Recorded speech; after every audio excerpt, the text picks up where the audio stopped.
Okay, guys, part two. So the part that really done it for me, the straw that broke the camel's back, was really this part, this kydex, and then this part of the holster right here in the middle. Let me show you what I mean. Well, when I first got it, I was already pumped, excited, ready to get this thing going. And when I put the pistol in, it went about this far, and that's it. And it was very tight at this point, like literally, like that. I had to really mess around with it and really put a lot of pressure to put it in. Okay, so I went ahead and released the retention screws to the maximum looseness. Any looser and it would come out. Again, that's something that I worried about in part one. What if something happens, it wiggles out and the gun falls out? But that's something I already mentioned in part one. After I've loosened the retention screws to the max, it went in about this much. Okay, so it wasn't mashing up with the mold, nothing at all. Still got all this space right here. And I kept pushing this thing in, squeezing this thing in. It's like it doesn't want to go in. And finally, I got it in all the way. And then taking it out was just as hard, because now you got all this pressure that's on the on this part of the gun. So imagine when you're trying to draw from inside the waistband. You're going to have to yank this thing out. It's not a nice draw. It's going to be a yank of the pistol to get this thing out, because it's in so tight, and it's going to be tighter when you have this inside the waistband. So even now, after weeks of wearing it, you can't really feel this, but sticking this thing in is still a lot of resistance, and drawing it out, you can feel the resistance of the holster. So right away, when I noticed this on the first day, I decided to take a look at the side profile of the kydex. And when you take a look at that, it looks like it's for half widths of the gun. Like, this is where the front sight would go. It looks like it's made for half widths of the gun, or 3/4, right? And now take a look at the crossbreed, and look at that. It's for the entire width of the gun. So now we're going to do this. Now we're going to put this pistol into the holster, and look at what we find. Can you see this thing? This is supposed to be flush with the leather, with the back of the leather, but instead it's like this, because this supposedly for the P229 is definitely not for the P229, because it's too damn thin. Look at how badly this is. The design is just terrible. So this was made for a gun that extends out to maybe this much, but the SIG P229, for which this was designed for, comes out this far. And you take a look on the side.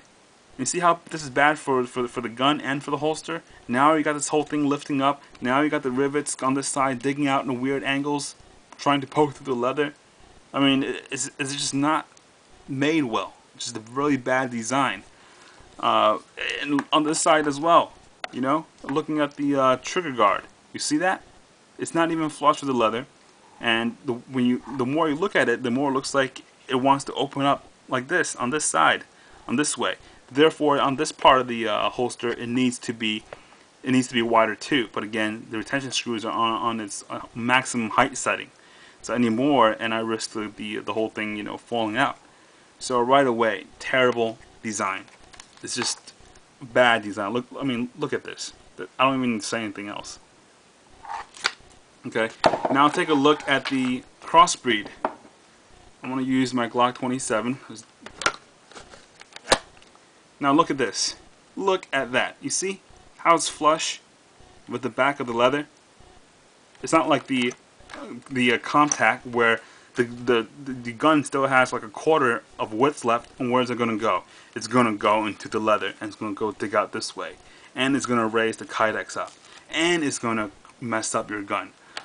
Okay, I'll save that part for last. But for this right here, the angle of the kydex, because it covers up the entire gun, is not like the crossbreed that covers up only this part of the gun. For the crossbreed, when you go to holster and reholster, it's to draw and reholster the pistol, you got a fairly liberal amount of degrees of freedom to move the gun. Drawn out, it's easy. When you put it back, it can go in at like this angle, or an angle like this, and then it'll still go in. If you come in like this, it'll still go in, because you got all this open space on the bottom. That's very liberal, very allowing for the pistol to go in. But on the Comp-Tac, you don't. You just have this one kind of groove, this channel for the gun to come in. So if your gun goes in like this, or the gun goes in like this, unless you get the perfect degree of angle to go in, you're going to be doing this, trying to fit it in. And once you fit it in, you got to jam that pistol into the holster to make it stay in there for good, to make it go down all the way. And also when you draw it, because of how tight it is, you're gonna have to yank this thing out, and it's gonna come out at a weird angle. It's just a terrible system for drawing, for reholstering. Just terrible overall. I mean, you guys, I've shown you guys how it looks like. Okay, so the the thing that really did it for me, that got me really upset, was the fact that when I pulled the pistol out, and this is what I saw. Except for the first time, this was even worse. This is like someone took another, pistol or a piece of metal and basically slashed or scraped the side of the slide. So brand new SIG, and that's what happened. And I was furious. I couldn't believe what happened. And this was after one holstering of the gun, first time holstering. I pulled it out, and that's what I saw. And I didn't know, what the hell that was, what caused it, what happened. So I just calmed down a little bit, and I was trying to figure out, okay, what happened. I never had this happen with a holster before. And then obviously, eventually, I came to the conclusion that it had to be the fact that the Kydex was so tight that on the way down, on the way out, the Kydex was rubbing and was printing itself onto the slide. And if I had a light, I'd show you guys. If I shine on the inside, you'll see the entirety of the Kydex is rubbing off.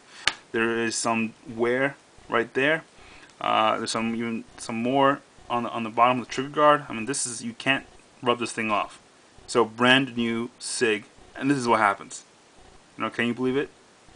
I was just I was amazed out of my mind of what happened.